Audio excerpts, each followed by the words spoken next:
Sabi nila, hanapin mo lang ang nature. Mag-pause, mag-recharge. Tahimik, kalma ang hangin. Walang maingay, walang nagmamadali. Hindi ganun kabilis ang takbo ng mundo. Ito na siguro yun, yung kapayapaang hanap ng lahat. Pero kahit anong ganda ng paligid, hindi ganito ang takbo ng tunay na buhay. Masyadong mabilis, maingay, at higit sa lahat, nakakapagod.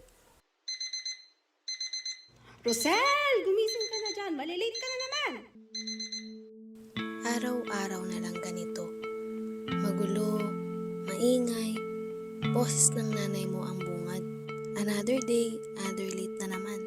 Sobrang bilis ng takbo ng oras. Kung magpapahuli ka, mahihirapan ka. Minsan, ang laban ay nasa sarili natin. Yung kahit walang nagsasalita o walang tunog, may sigaw sa loob na hindi natin maintindihan. Akala natin, nasa labas lagi ang gulo. Pero sa totoo lang, may laban din sa loob-loob natin. Sa mundong napakagulo, saan ba natin mahahanap